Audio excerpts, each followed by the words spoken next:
Hi there. My name is Paul Ritter. I'm the director of the Celebrating High School Innovators Awards program. Can't say thank you enough to all of you who have agreed to be judges for the 7th annual Celebrating High School Innovators Awards competition. We actually have teams from around the world, Turkey, Canada, and the United States, who are participating in this year's competition. And so what I thought I would do is I would go through how to use the judging rubric and the form to submit the data to make it easier when it comes time for your judging event. So let's begin. So if we look at the rubric itself, it's a very straightforward rubric based on a series of categories. So again, this is the paper, I should say virtual paper form. I actually like to print these out and write on them and then submit my scores in the Google form. But you can do it however you want. So we put at the top the team name and team number. The team number is critical because when it comes to submitting them, we'll put in for their team number, and then all of their scores go to their team number. So team number is critical. So the judging criteria are simple. Originality. Is it an original idea? Have you seen it before? You have a score from 1 to 4. Never seen anything like this. Pretty common. Innovation. Is it clever? I wish I'd thought of that, or yeah, I've seen this before. Utility. Is it marketable? Does it solve an issue? Again, 4 being very useful, 1 being not very useful at all. Potential, likely to have an impact or major consequence. And so, in other words, will it take off? Will it really grow? Maybe it won't, and that's a 1.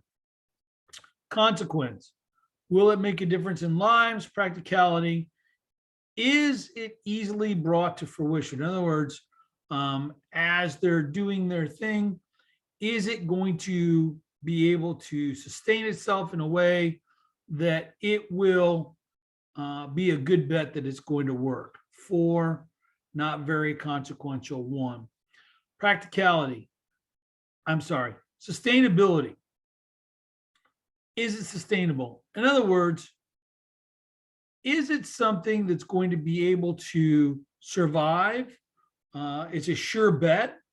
And then in the environmental side, if it's an environmental program, is it green? So sustainability here has 2 meanings for that. And then professionalism. Professionalism. Are they poised? Are they able to articulate what it is that they've done and do so in a way that is captivating? So presentation is the last one. Now, down here below is an area for comments. Comments are particularly important because all of the teams will get this data submitted to them, and they'll be able to see the feedback off of what you write. Again, it's all anonymous as far as they won't know who wrote it, but feedback is really important to the kids. Then when it comes time to doing on the Google form, now the Google form is set up again exactly like the rubric. And so when you put the information in the Google form, and you can choose whether you want to use just the Google form or you want to do it on the other. Again, I particularly like doing it on the paper form, making information, putting information down, and then gathering my thoughts and then submitting it. You can do however you want. So you'll put your judge name, which is yourself, innovation number, that is the team number, and then we go to the categories. Originality, 1 through 4, innovation, 1 through 4, utility, 1 through 4, potential, 1 through 4, consequence, 1 through 4, practicality, 1 through 4, sustainability, 1 through 4, and then delivery and professionalism. So as we do this, you're going to lay out the information. And then down here is where you put in your comments. And so you could write, team was very well spoken, needs to work on their objectives a little bit more, whatever. And then you hit submit. Once you hit submit, then it'll ask you, do you want to submit for another team? You will simply say yes. Now, then you'll be ready for the next team. Again, if we look at the form and we look at the rubric, they're identical. All teams will have 90 seconds to pitch their innovation. And then there'll be 5 minutes for question and answer when they're finished. You guys can ask any question you want. And basically they'll have to respond to it. Then when they're finished, there'll be a time where the team will be excused. And then you'll have about 7 minutes in between to kind of gather all your things, put it together, and then move on to the next Zoom. Now, all of the Zooms will be of the same length. So you physically do not have to get out of the Zoom room. The students will be excused and the moderator will let the new team in.